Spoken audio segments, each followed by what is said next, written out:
live. Hi everyone, welcome back to SGDA's Student Game Showcase, Section B.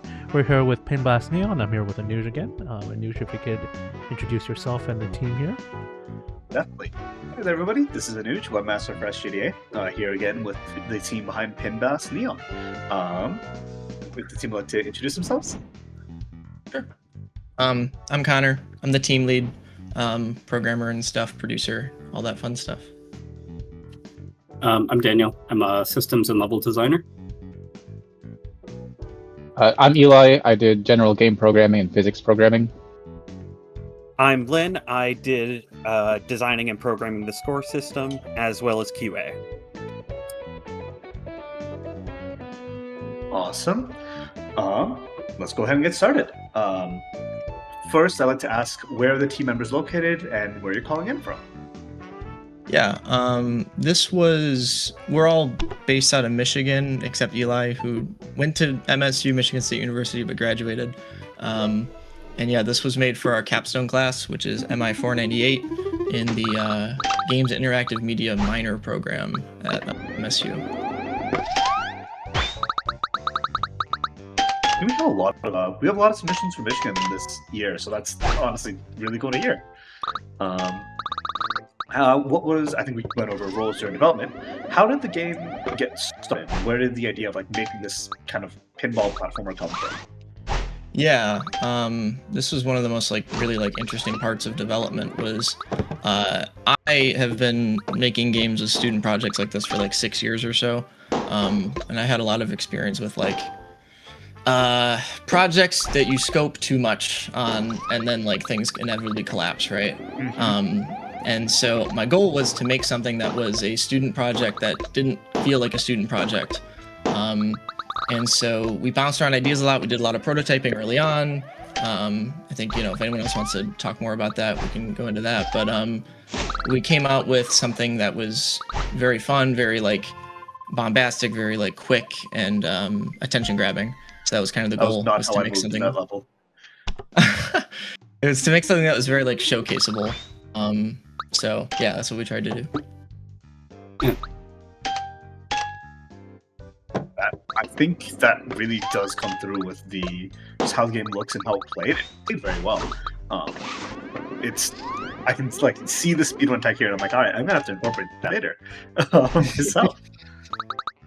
How long? You said this was for a class. How long have you been working on the project overall?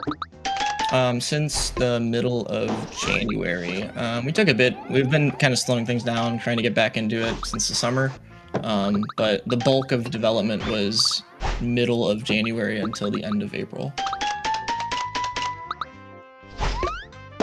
That intentionally Mary Had a Little Lamb. No, it's not. I didn't realize until he said something. It's fun. Specifically that angle. I was like, hey, hang on a minute, I recognize that. What are the plans for the future of this game? Oh, actually, this segues us really nicely. Well, we want to release. We applied to Indiecade. We will hear back from them in October. Hopefully we get in. And even if we get in or if we not get in, the plan is to release around probably December or January. We're kind of talking between when is the best time to release in terms of if you get into a festival or not. But yeah, we're going to keep developing for sure. I think we were just talking today. I was talking about should we get to publishing the Steam page at this point? Because I go to events like these and stuff, and I'm like, oh, I don't really have a Steam page you can wish list on yet. It's a whole process with Steam pages. I put done one in the past, and I was like, why are there? You'll see this when you get there. There was why are there this specific dimensions for pictures? I don't know if that was happening. The thing I'm worried about is controls. So the game is very, very built for controller, even though Eli is killing it on keyboard right now.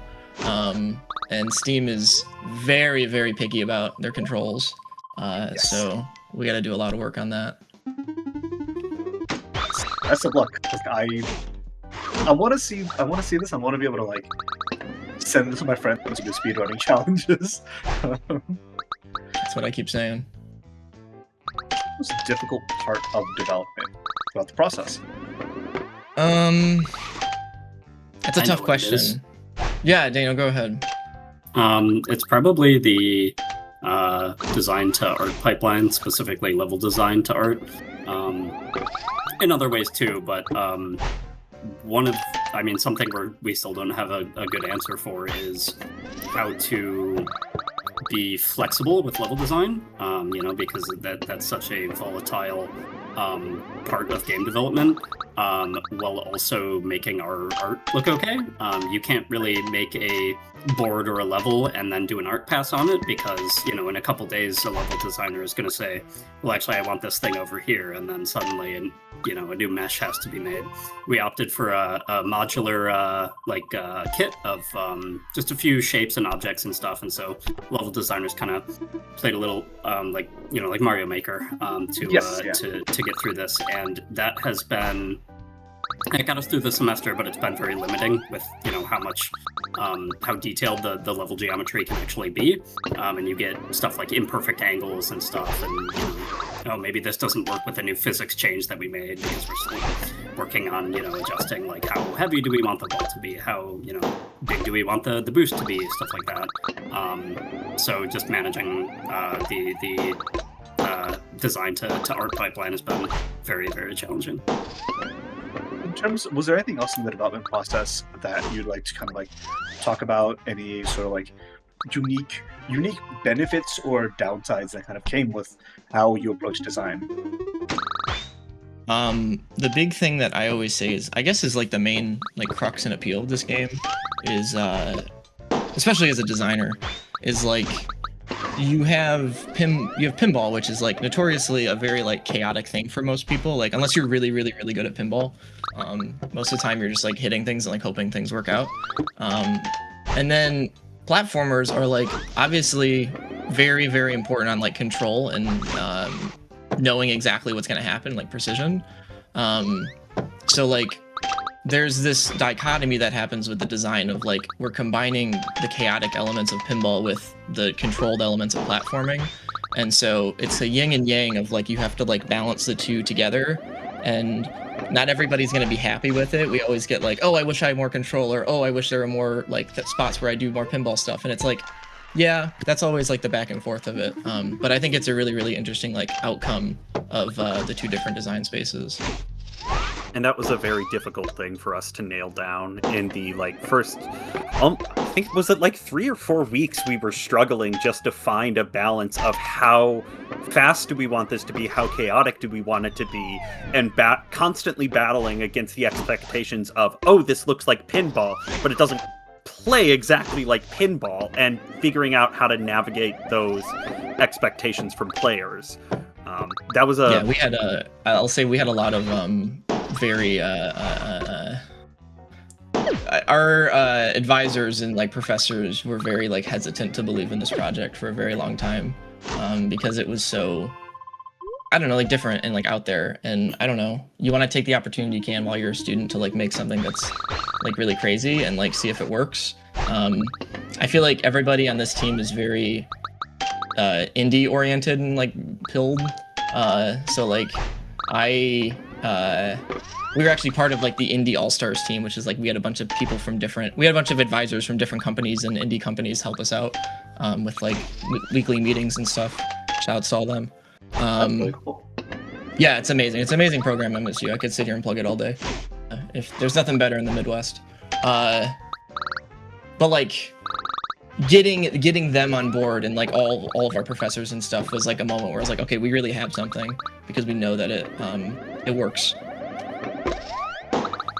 I think we talked in a panel earlier today about being a student is the best time to fail, or best time to try things, because if you fail much lower stakes than when you're an adult, and people's jobs and lives depend on how your projects do.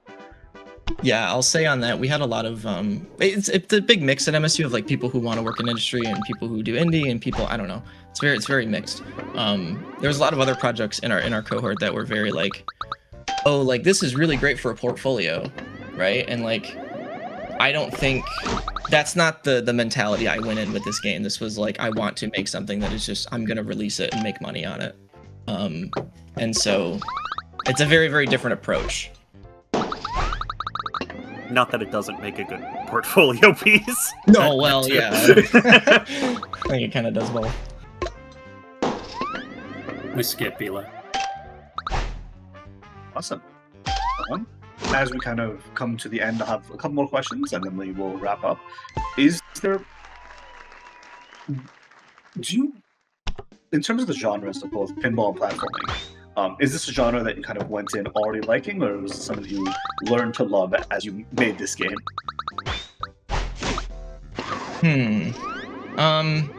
We had to go ahead, Daniel. Go ahead. I was just going to say, like, personally, I love I love 2D platformers. I imagine most of us, if not all of us on the team, do. That's, you know, I mean, that's probably some of the first video games that I, you know, have played. So, but pinball, like, games and pinball simulations, I'm certainly a lot less familiar with. I had to do. There was a lot of research done on this project, and probably a lot of research left to go, of just checking out sort of. Not like, you know, like weird, like gimmicky pinball games. Like Sonic's Pinball is one of our big inspirations. Flipnick is a game on PS2. I hadn't heard of it before working on PINBLAST here, but really, really cool game. Also a big inspiration for some of the stuff in this project. Yeah, it's weird when you're designing a game in a genre that you don't feel, you know, you feel like you're kind of a tourist of, but that, you know, I mean, it's an opportunity to check out more games for just, you know, for myself personally, so that's always cool. Yeah, I'll add to that with Daniel. Dan and I worked on a project before the semester before that. We worked on a tactics RPG. So like, it's like a very, like, those are the genres that we play. We play a lot of RPGs. So like the difference between the two in terms of development and design is like wild. I'd say this is a lot easier and more fun to design for, in terms of that stuff. I was kind of. Go ahead. Kind of in the position of being the least thrilled about like the platforming and pinball aspects. I'm a very big RPG person, not as much of a precision platformer kind of person, and pinball is nice, but I've never been super enthusiastic to it. I'm a number cruncher kind of guy, and so that's how I ended up on the scoring system, because this was a very odd project for me to work on, but I do think that it's been very useful to work on something outside of my comfort zone and kind of get some new skills with that. I also want to add real quick about pinball. I played a lot of pinball growing up, so it's kind of important to me. The other thing was we went on a trip when we started, a little team bonding trip. We went to, there's a local arcade called Pinball Pete's in Lansing we went to, and that was a really great experience of like studying pinball and like taking notes and pictures on like how they function and their lights and everything and their design. So like going out and doing stuff like that is like super useful, and you hear that all the time about like people, you know, who make bigger games, right? They go to like trips and stuff, and they go like, it is genuinely really useful. So I would suggest that like people try and do that when they're developing to get an idea of the space that they're in. That makes a lot of sense. Awesome. For our last question, I'd like to ask, is there anybody that would like to shout out, anybody that would like to give a special mention to? The floor is yours. Shout outs to Alec Love, Yes, who Alec Love. I wanted to be here. He's our composer. This is live music, most of it. And so he did a fantastic job, and thank you. A recording of live music. Yes. To kind of add on to that, I'd say probably, you know, anyone else from the development team who couldn't be here, you know, either by like just kind of you know, meaning to make it and not able to, or just you know, not intending to come here. You know, thanks for working on the project with us. Yeah. Do you guys remember Jordan's last name? Ooh, he had a difficult last name to say. Yes, it was like Aljuni or something. Anyway, when you if we ever figure that out. He was one of our advisors from within the industry that worked with us, and his criticism was especially brutal at times. And honestly, that is one of the reasons why the project came out so good, was his just complete unwillingness to mince words or sugarcoat anything and just get right down to business. It helped a lot. A lot of the industry people were like that, which I think helped a lot of getting genuine, like, honest feedback. All of them were great. Yeah. His criticisms stick most in my mind because he was very, very vocal about them. Yeah, so I hope that, like, wherever anyone else who's listening goes to school, like, you guys can get some kind of opportunity like that, because it was, like, unbelievably useful for making a game to get that kind of insight.